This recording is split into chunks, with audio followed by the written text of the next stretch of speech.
Reese on the radio. Whack FM. All right, ladies, buckle up. It's showtime. What's wrong with being an angry prophet denouncing the hypocrisies of our times? Do you want to be an angry prophet denouncing the hypocrisies of our times? Yeah, I think I'd like to be an angry prophet denouncing the hypocrisies of our times. Grab it! Grab it! Mary had a little lamb, its fleece was white as snow, and everywhere that Mary went, the lamb was sure to go. Turn on, tune in, and drop out. Yeah, I'm super cool. I never once said nagada. I think everyone wants to know where we came from and how the universe began. You know what I'm saying? I have sinned against you. Reese.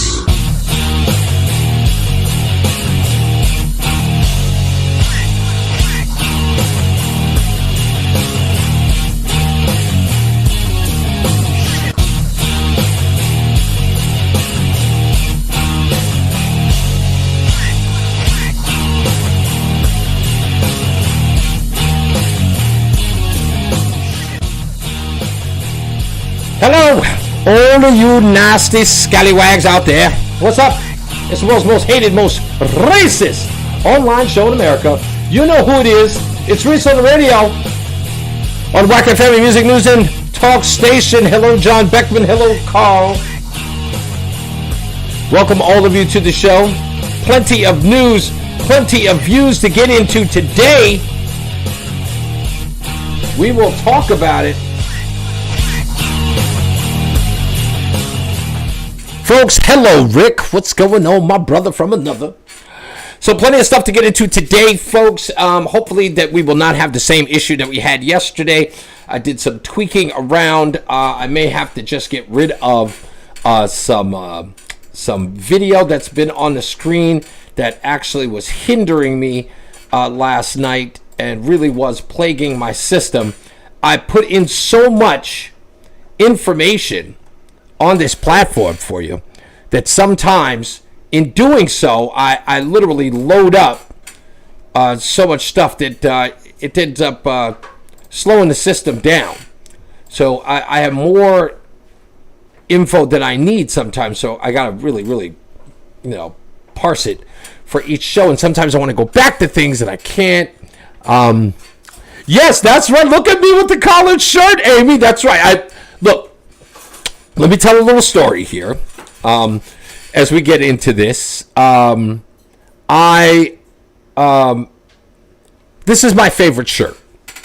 Of all of the shirts that I own, this is my favorite shirt. So you might be asking yourself, gee, Reese, if it's your favorite, why don't you ever wear it? I'll tell you why. It's because I don't want to overwear it. If I could, this would be the shirt I'd be in every day. As you can tell, maybe if I move over a little bit, it's a Ralph Lauren. It cost me like $55 to $60 when I bought it, and it really means a lot to me. But I'm going to tell a little story. I'm going to tell you a little. If it's right, I think I'm going to get this wrong, but I wear this shirt more often than people know. And if you look underneath here, you'll see that it's kind of faded. Maybe it's this one. Yeah, underneath here. There's a very noticeable hole in this shirt that I don't let people know. I love this shirt. It's my favorite. I have another one that's tan or beige, I guess you could call it. I love that shirt too. I wear that less times than I wear this one. But I've had this shirt. This is truth.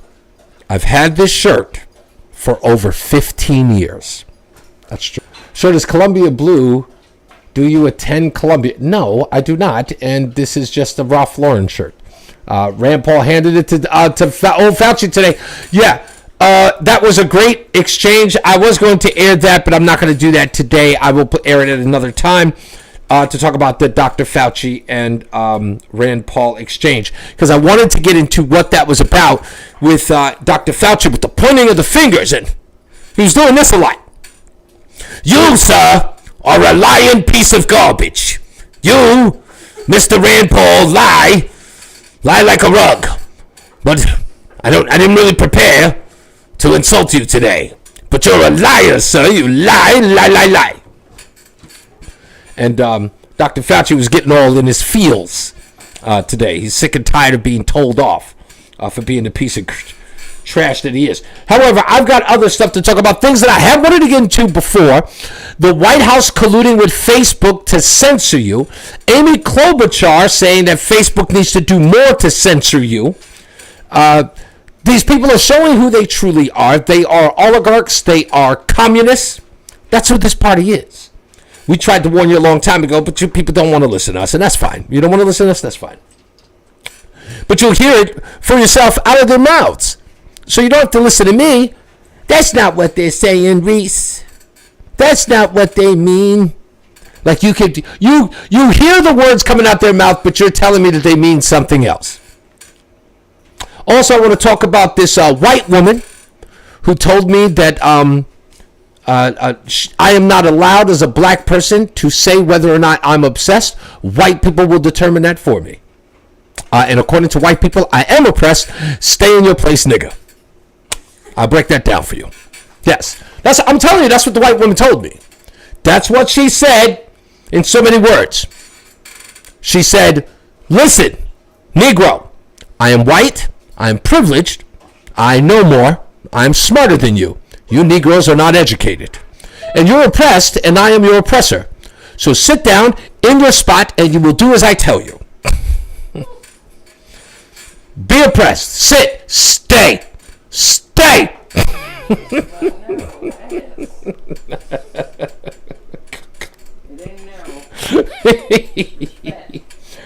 Let me give you an idea of how this started, folks. This is a post that the young lady put up to give you a breakdown. Okay, so usually when you put a post up on Facebook, you are either saying, and no matter what it is, if you're putting somebody else's post up on Facebook, you are saying, in essence, I agree or I disagree with said post, and therefore I'm trying to make a point. And this post was by a guy by the name of Jared Price. And let me just read here what it says. It says, if you are a Christian and can't hear Black Lives Matter without feeling the need to respond with a criticism that all lives matter, then crack open your Bible and look up Luke 15. Don't have it handy? Well, let me summarize it for you. This is what Luke says. So here, this young lady, Deborah, who I've known for years, posted this. So in essence, she agrees with this. So the story goes on. There are 100 sheep. Mom, you want to stick around for this one. Mom is I'm not going to call Mom a Jesus freak. I'm just saying she loved some Jesus. But this is the analogy, Mama, that they use Jesus' name in. She says, there are 100 sheep, but one goes missing. Okay, hey, little man. Shut your pie hole. I'm talking to Mama. There are 100 sheep, but one is missing, Ma. So Jesus leaves the 99 sheep there and goes after the one. The 99 sheep say, but Jesus, what about us? And Jesus says to the sheep, by the way, we're talking about Jesus, not Dr. Doolittle. Jesus says, of course you matter, but they are not the one that is in danger. The one stray sheep is. And then they go on to say, I'll say it again, Black Lives Matter. So, I'm taking the analogy. Right? This is the one Deborah uses. So I simply ask one question, Ma. This is the question I asked to her.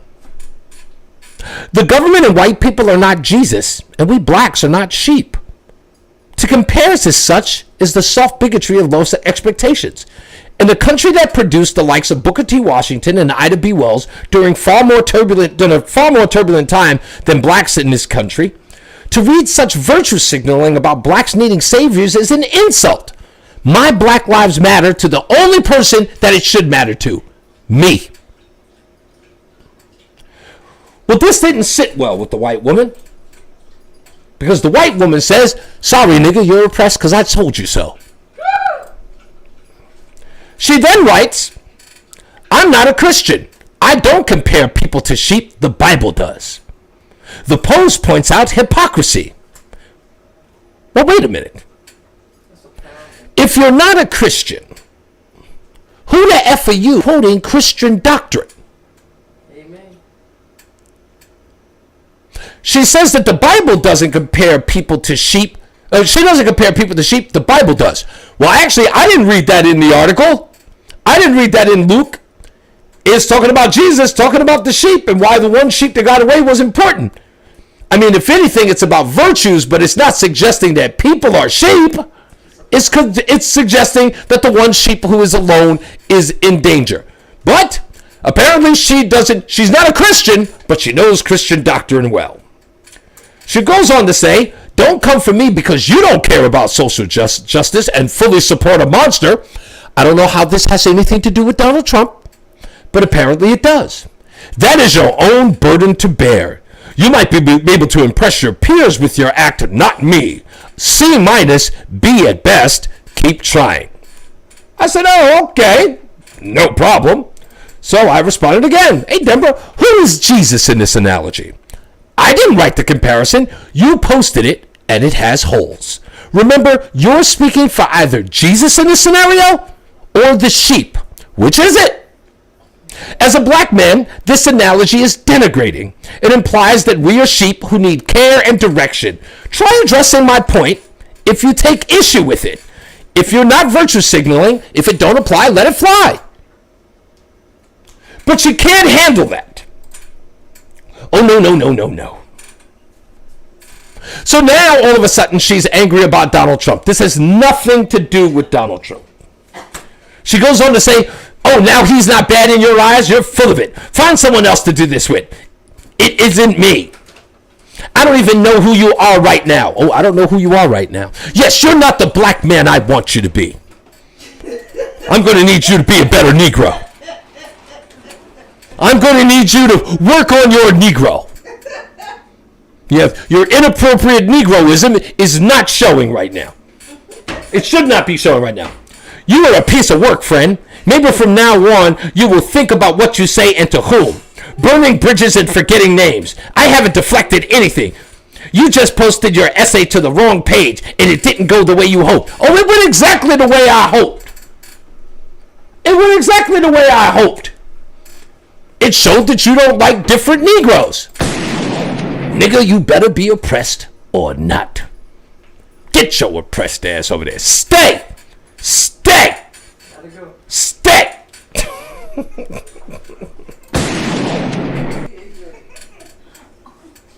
I couldn't believe this. This is somebody I've known for over 20 years. Like you didn't know who I was a long time ago. And burning bridges, what kind of bridges am I burning? I'm assuming the white ones. The woke white ones. This is absolutely unheard of. White man told white lady, take a hike, you're a fool. I realized a long time ago that these fools aren't worth arguing with. Oh, yeah, exactly. Almost saying don't stray from your plantation. That's exactly what it is. It's stay where you belong, Negro. We'll tell you when you can get off the plantation, but right now you're oppressed, and that's how you behave. I couldn't believe it. And again, this is somebody I know, and you know, again, I'm probably going to say something I shouldn't. And I'm, folks, you have to understand that this is not coming from a horrible place. This is coming from a very, very honest place. Okay? These are the types of people who date black men as some form of, I don't know, what's the word I'm looking for? To alleviate their guilt. These are white people who think so highly of themselves that they can save everyone and everything. Only I can save global warming. Only me. I can do it. I'm going to buy a Prius and fit my house with solar panels. And I'm not going to wash regularly so that I don't use up all the water. It is I who will save Mother Earth. And to the Negro, I will save the Negro by dating the Negroes one at a time. I will open my legs and give them of this pure white vagina. So that they may feel the essence of my beautiful body. So that they can once feel pure and whole. I will give of myself to every black man I can find.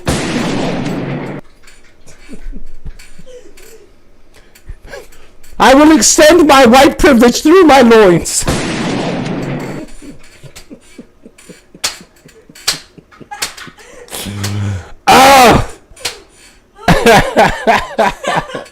Anyway, I'm just saying, this nasty, pathetic people.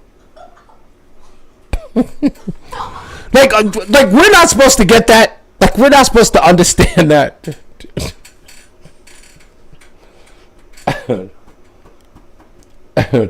Why are you talking about seafood? I'm not talking about seafood. I'm just, these people really believe that they are so important. You're running around. I do more for black lives in a day than these people do all year. I mean, all they do is post about the black people that they love and care for. They be on that computer hardcore. On the computer like crazy. Look at me. I'm posting about black lives and how much they matter. Look at me. Oh, look. There's Catholic and Christian proverbs that associate blacks with sheep. I'm going to post that. Oh, my God.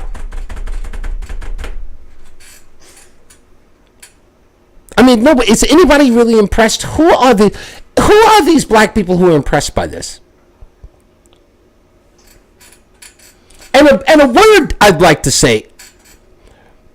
Let me get this out because I thought about this a lot earlier today.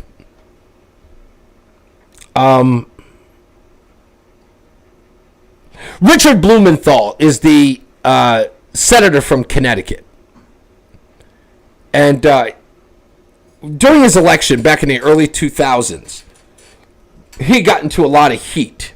I want to say it was around 2008, 2009. He got into a lot of heat when he was running for office. And the reason why he got into a lot of crap was because he had lied about his service in Vietnam. He had never been. But he was in the military, but he never served in Vietnam. And he lied about that. And people gave him a lot of crap. He should have never been elected, but Connecticut is really weird. And they didn't seem to have a problem with that. They didn't seem to have a problem that this guy had lied about his service in Vietnam. And he was caught on tape plenty of times talking about going to Vietnam, being in Vietnam. He had never left stateside. And many of you remember that terminology because there was a Supreme Court case that came later on that was called the Stolen Valor case in the Supreme Court. And it is often talked about that stolen valor is a big deal. Pretending to be a serviceman, saying that you had been in the military. That was a form of stolen valor. It's in essence what it is. But today I started thinking about that term, and I think it should be expanded. And it should be expanded to these new black activists. I believe that the new black activist is guilty of stolen valor. And the reason why I say that is because if you really look at the merits or look at the breakdown of what stolen valor is, that's what this is. What we have is a bunch of elites and academics running around screaming about racial inequality in the United States, talking about how the United States is inherently racist and bigoted and white supremacy and all of the other isms in which they talk about, having never suffered through any of the things that they claim to be so affected by. Living off the backs of a society and a lineage that they literally only benefited from and share no vested angst or grief, no real trauma. If anything, the people who lived in the civil rights era have given these people benefits that they live off of today. Right? They are the ones who benefit from the struggles that those people had to endure.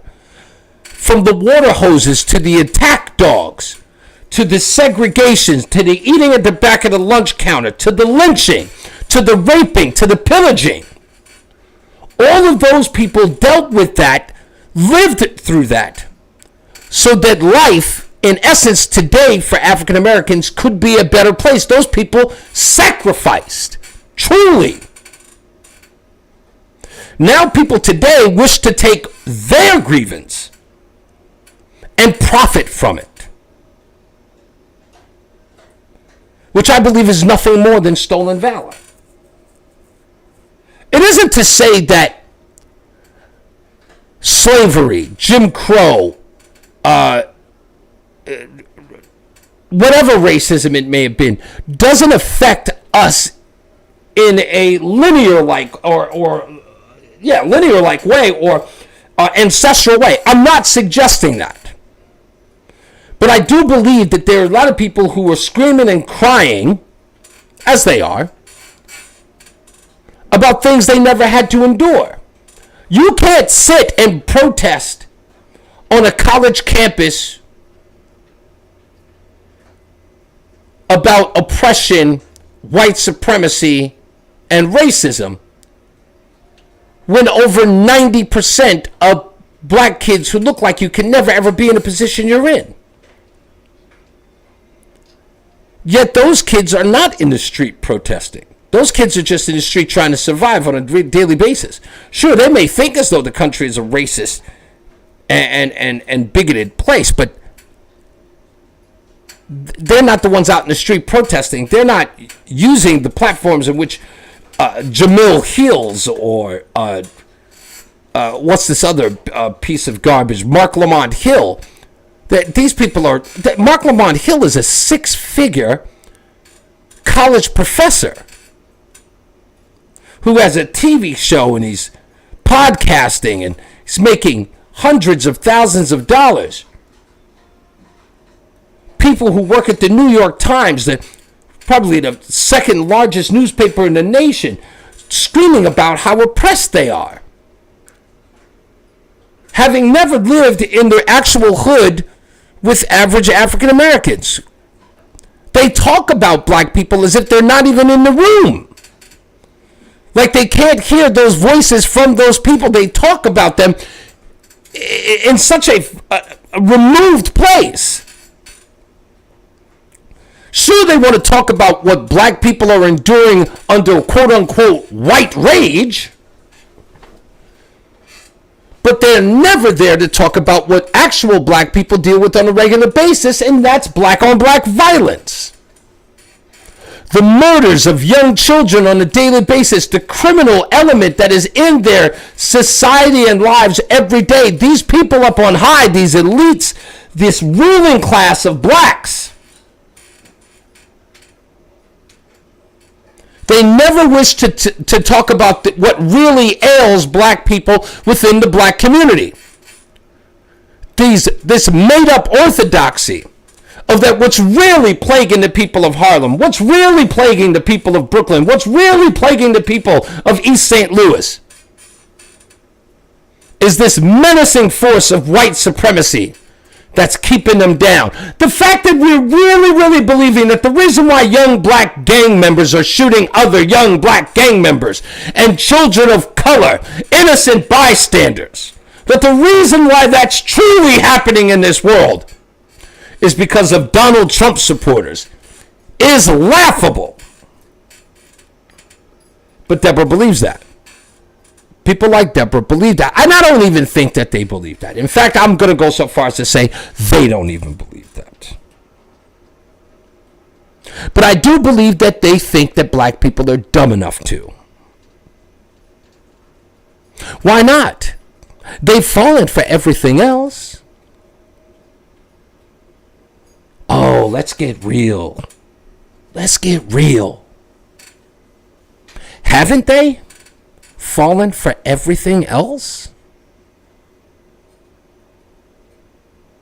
I mean, they tricked black people into leaving the Republican Party and joining the Democrat Party, the party of slavery, the party of Jim Crow, the party of the Trail of Tears. They convinced 90% of African Americans to literally reject the party in which they started. The party, in essence, that was started for them, and joined the party of slavery. What did they say? The biggest or best trick that the devil ever pulled was that he didn't exist?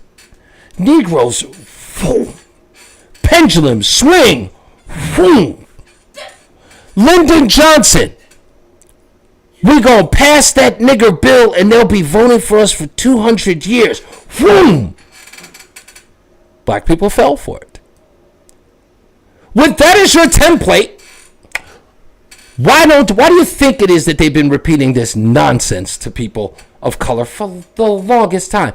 Shit that is easily identifiable as bullshit. Evidence there, plain as day. But you wouldn't repeat it unless you knew that people would fall for it. Of course they do. It's easy for them to fall for it. Now, I made this argument a long time ago. I don't know whether or not you've heard it here, but I'll tell the story. I had a black woman in an argument with me about politics. And she said, Reese, you just think black people are stupid. And I used to get mad about that comment. I used to say, stop saying that to me. I don't think that black people are stupid. Okay? And then one day it came to me when I heard someone say it to me again. They said, Reese, you think black people are stupid. And I said, no, I don't think black people are stupid. I just know not all of you are smart.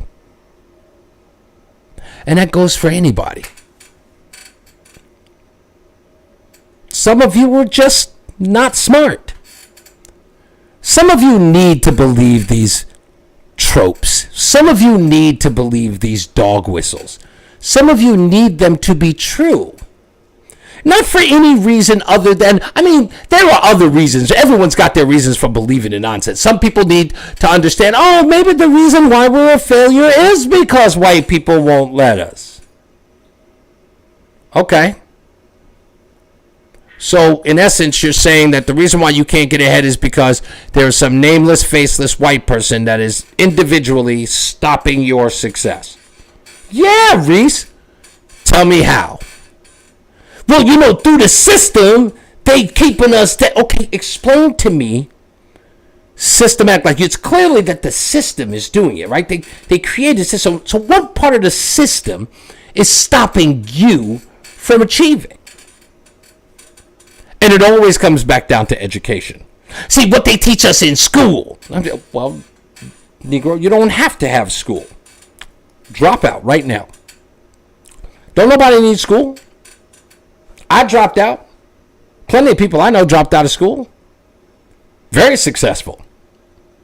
A lot of people.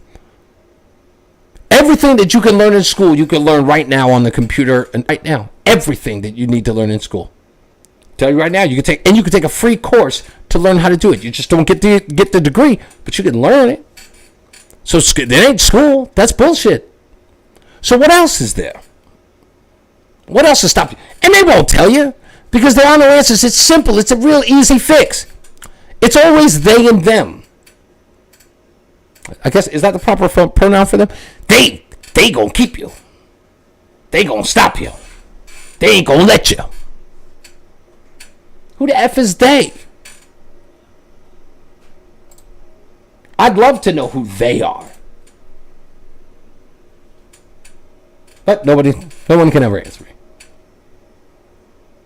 Christ, I was just in a shithole in Oakland. About 300 African Americans.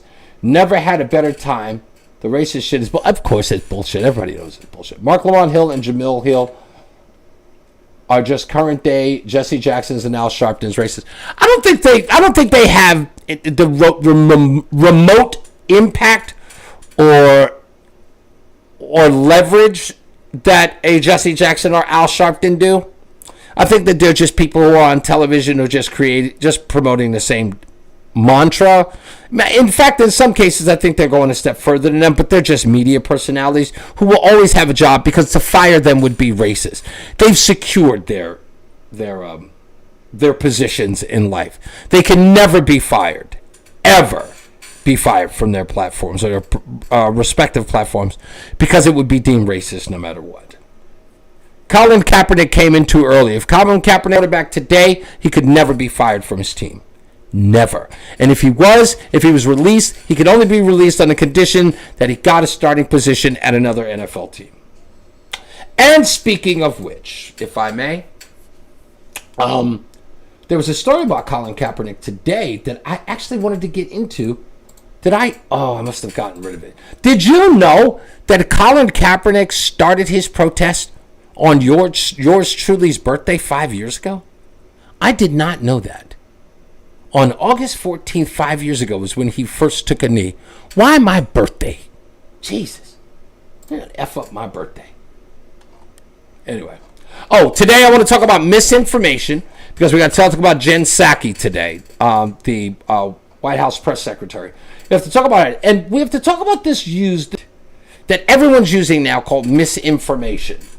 So let me get into that real quick. Here's Jen Psaki talking about the White House's work with Facebook and social media to stop the spread of misinformation about COVID. First, we are in regular touch with these social media platforms, and those engagements typically happen through members of our senior staff, but also members of our COVID-19 team. Given, as Dr. Murthy conveyed, this is a big issue of misinformation, specifically on the pandemic. In terms of actions, Alex, that we have taken, or we're working to take, I should say, from the federal government, we've increased disinformation research and tracking within the Surgeon General's office. We're flagging problematic posts for Facebook. So here she is, Jen Psaki, saying that she is flagging, or the White House for that matter, is flagging misinformation. So I started looking this up, not because I needed to, but because I knew that misinformation is something very weird. Like, why was that term? Just say false. Spreading false information, right? I mean, that's what in essence they're talking about, right?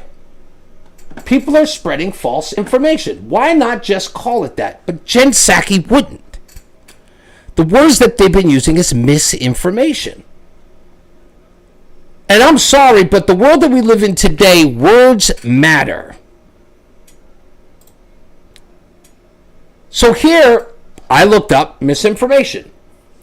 And here they write in, misinformation is misuse of statistics, misinterpretation, fallacies, cherry picking, groupthink, contextless information, nuance, missing nuance, false rumors, disinformation, fake news, hoax, and propaganda. Now it's all over the spectrum on what misinformation is. It could mean a myriad of things. It's all over the place. A misuse of statistics and propaganda? Misinterpretation, meaning that I misheard or misunderstood the information in which I'm spreading. Then it's propaganda, which is, I would consider that an extreme difference than misinterpretation. Why such the broad spectrum? It's easy. Here's why it's got such a broad spectrum on definition. Because the administration is arbitrarily telling us what is and isn't facts, because even with them, it will change. Because some of the information that's out there that you're getting may indeed be true. But the administration wants to be able to go back to that and to suggest and say, well, when it was misinformation before, it was misinterpreted. When it was misinformation before, it was a misuse of statistics. And then when it no longer, then it's just flat out propaganda. Because you can't have a misinterpretation and propaganda at the same time, right? But apparently misinformation has a broad spectrum. That's why they're using the word. Because it can be anything that they choose it to be at any given moment. Instead of just calling it false. Because if they were to call it false and it finds out that what the person was spreading was indeed true, then they would have to pull back and say, hey, well, mate, Jen, just a week ago, you stated that this was false information. And so instead of having to say that we lied, instead of saying that we didn't know what we were talking about, we can say, well, it used to be misinformation. Now it is proper and right. Which is why they're using it. That's right. Misinformation is anything the administration doesn't like now. It could be something that they like when it suits their purpose later. That's why it's being deemed as misinformation. But see, the part that makes me crazy is that the fact that Jen Psaki and the White House are sitting up here saying that they're the ones going through Facebook, going through your information, and telling Facebook that the White House says that's misinformation, get it down. That's misinformation, block it. He's got a huge platform. We don't want people to think that, get rid of it. Now, why would they be coordinating with Facebook? And no one's going to bat an eye? Not one person turns around and says, whoa, dude, this seems problematic. Well, of course it did. It was immediately problematic. But let's go one step further, ladies and gentlemen. Let's go one step further. Did you see the article that came out of The Hill, I believe it was? And I should have had this article up. But let me summarize. That the White House is thinking about invading your own personal privacy, your own personal information gathering or sharing with your loved ones.